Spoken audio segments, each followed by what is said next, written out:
As always, thanks for tuning in to BlackBox Mobile. Today we're going to go back in time and we're going to see how the S10 Plus holds up in 2021.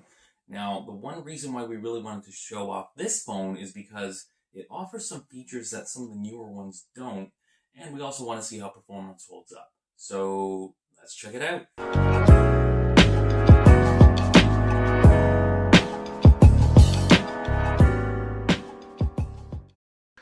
So let's start off with the looks. Man, the screen, even after 2 years, it's still so vibrant, sleek, and bright. Still probably one of the best screens you can get, especially if you enjoy watching media content on your phone. There is one thing though, that massive pill-shaped hole punch on the top right corner. I know we keep mentioning it in all of our videos, but for this one I suppose it's a little more acceptable because this was Samsung's first initial go with it. Remember, it's 2019 when this phone came out, and on the early side too. So aside from that, the phone is big, but it doesn't feel big in the hands, with thin bezels all around and the aluminum siding housing a power button on the right and the volume rocker and Bixby button on the left. It's a pretty familiar setup. Going back in time isn't always a bad thing, as you are welcome with a 3.5mm headphone jack, and on top, the SIM card tray with expandable storage. Now remember, the S21 doesn't have either. Flip to the phone to the back, and this was Samsung's first attempt at a triple camera array, giving you a wide, ultra wide, and telephoto setup. We got the crackling glass model, as you guys can see, very unique. Quickly run down the specs: 855 Snapdragon processor, glass front and back, 6.4 inches at 1440 by 3040 pixels, decent 4100 milliamp battery, 15 watt fast charger. Doesn't sound like much, but it works pretty quickly. Our model has 128 gigs of storage, and remember, that can be expanded through the micro SD card. Lots of remember? And 2 stereo speakers tuned by AKG. If you need more info, just check out GSM Arena.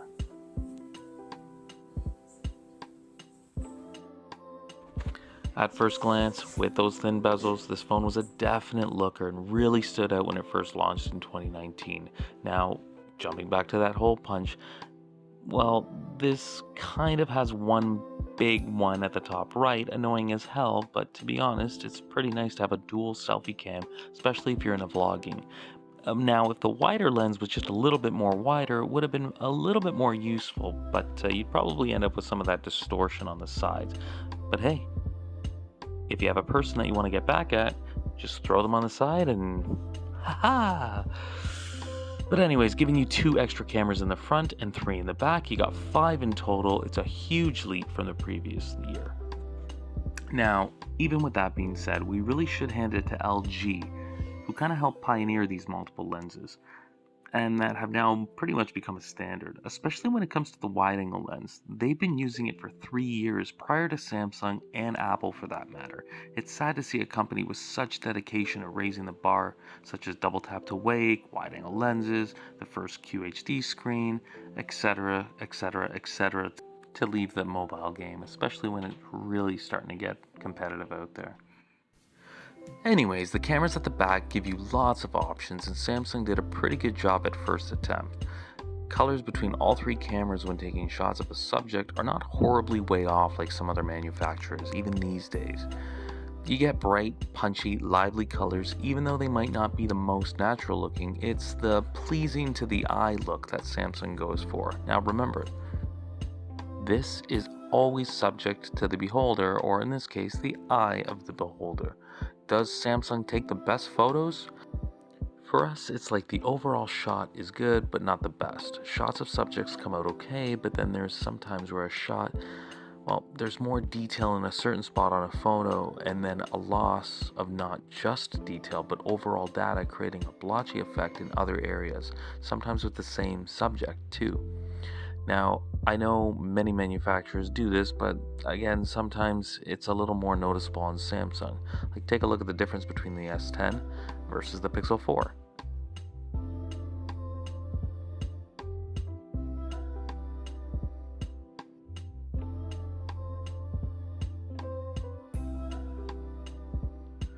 faces can sometimes smooth out so much that it also leads to a loss of detail. Still, overall, you usually end up with a pleasing image with good dynamic range, and the options Samsung gives you are second to none. If you're big on content creation, you would love the single take mode.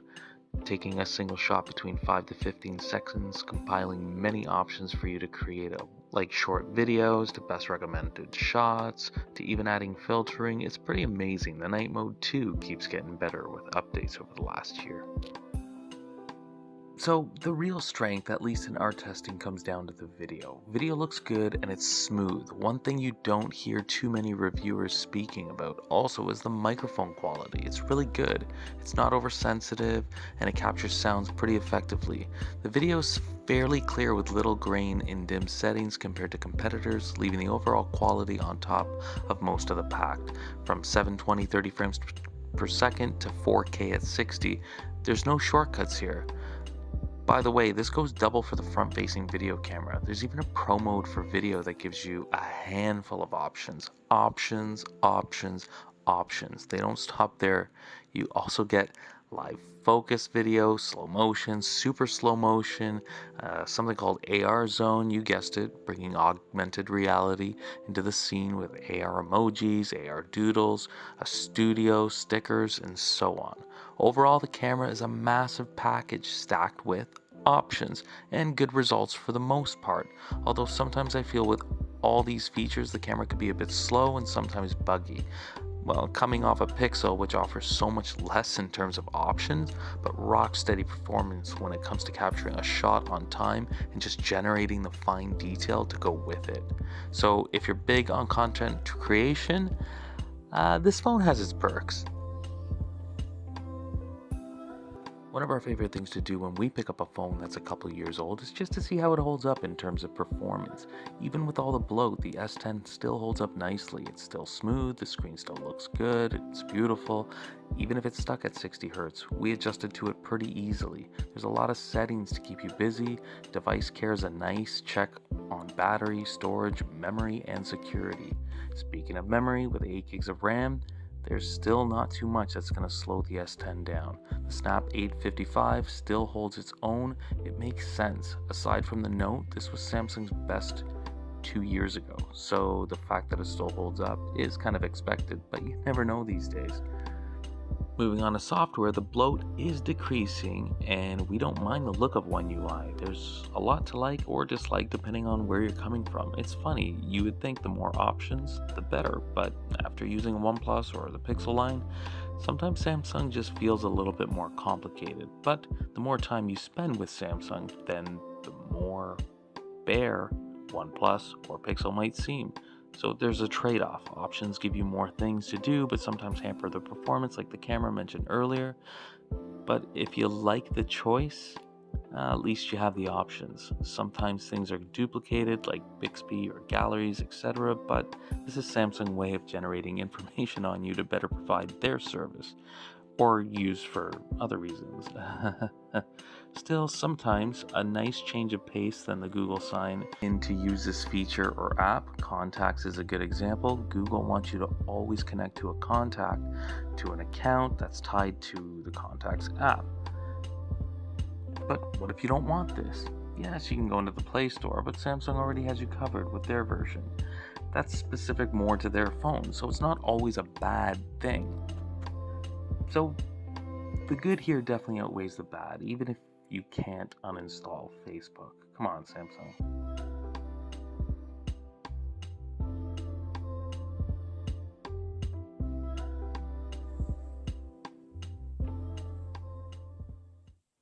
The speakers, well, they sound. Just have a listen. They're pretty amazing.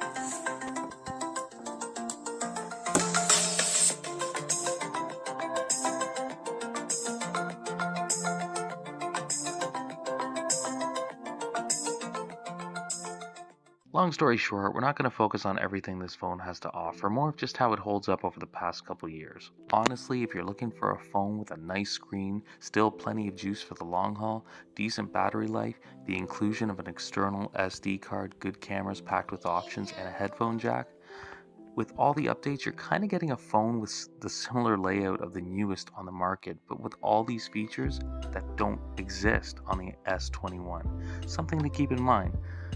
Plus, it's at a cheaper price. We think we've finally entered an era where newer isn't always better. We could easily recommend the S10 for anyone looking for good value in almost every department. We just don't know if you can find one like our limited edition. Anyways, thanks for watching. As always, if you like what you see, don't forget to like it and subscribe. Catch you guys on the next one.